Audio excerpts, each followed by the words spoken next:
আমাদের সকলের কাছে একটি আতঙ্কের নাম। 12-13 থেকে 19-20 বছর বয়সী যে সকল ছেলেমেয়েরা রয়েছে তাদের ক্ষেত্রে এই ব্রণ বা একনিজনিত সমস্যা আমরা প্রত্যহ দেখতে পারি। সেজন্য আজকে আমরা আপনাদের সামনে বলবো কিভাবে ব্রণ উঠলে বা একনি যাদের সমস্যা আছে তাদের খাদ্য ব্যবস্থাপনা কেমন হওয়া উচিত।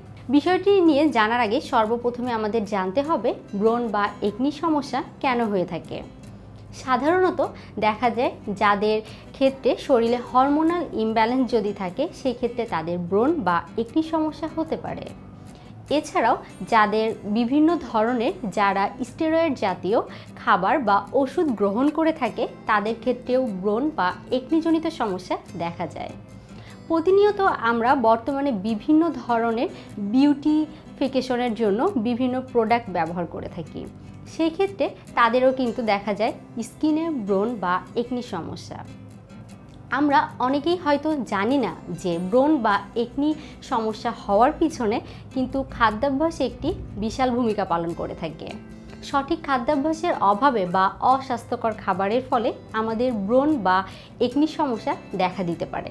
সর্বপ্রথমে যদি বলতে চাই যাদের একনি বা ব্রণের সমস্যা আছে তারা তাদের খাদ্য তালিকায় যে সকল খাবার রাখবেন তারা অবশ্যই পর্যাপ্ত পরিমাণে পানি পান করতে হবে এবং তাদের পানি পান করার পাশাপাশি যে সকল খাবারে যেমন তরমুজ বা শসা এই জাতীয় ফলে প্রচুর পানি পাওয়া যায় এই জাতীয় ফল তারা অবশ্যই তাদের খাদ্য তালিকায় রাখবেন। পাশাপাশি লাউ, ঝিঙ্গা, চিচিঙ্গা, পটল এই জাতীয় সবজি যেগুলো থেকে আমরা পানি পেয়ে থাকি সেই ধরনের সবজি তাদের খাদ্য তালিকায় অবশ্যই অন্তর্ভুক্ত করবেন। গাঢ় সবুজ শাকসবজি যেমন আমরা খাদ্য তালিকায় অবশ্যই বিভিন্ন ধরনের শাক যেমন পালং শাক, কলমি শাক ইত্যাদি শাক খাদ্য তালিকায় রাখতে পারি। খাদ্য তালিকায় তারা অবশ্যই ওমেগা-3 ফ্যাটি অ্যাসিড সমৃদ্ধ খাবার যেমন বিভিন্ন ধরনের সামুদ্রিক মাছ, বিভিন্ন ধরনের বাদাম এছাড়াও তারা খাদ্য তালিকায় ফ্ল্যাক্সিড রাখতে পারেন যেগুলো তাদের ওমেগা-3 ফ্যাটি অ্যাসিড সমৃদ্ধ খাবার হিসাবে শরীরে কাজ করবে এবং একনি বা ব্রণের সমস্যা প্রতিরোধে ভূমিকা রাখবে। এর পরবর্তীতে আমরা যদি বলি তারা অবশ্যই তাদের খাদ্য তালিকায় বিভিন্ন ধরনের ফল অন্তর্ভুক্ত করতে পারেন। তার মধ্যে অন্যতম হচ্ছে তারা খাদ্য তালিকায় বিটা ক্যারোটিন সমৃদ্ধ ফল যেমন পেঁপে রাখতে পারেন, গাজর রাখতে পারেন, মিষ্টি কুমড়া রাখতে পারেন। পেঁপে কিন্তু আমাদের স্কিনের জন্য অনেক ভালো এবং আমাদের ত্বকে অনেকের ক্ষেত্রে দেখা যায় যে স্কিনের কালারের ভেতরে যে অসামঞ্জস্যতা থাকে সেটা ক্লিয়ার করতেও সাহায্য করে থাকে। এছাড়াও তারা তাদের খাদ্য তালিকায় ম্যাগনেসিয়াম জাতীয় খাবার যেমন লাল চাল, লাল আটা, বাদাম, কলা এই জাতীয় খাবার অন্তর্ভুক্ত করতে পারেন।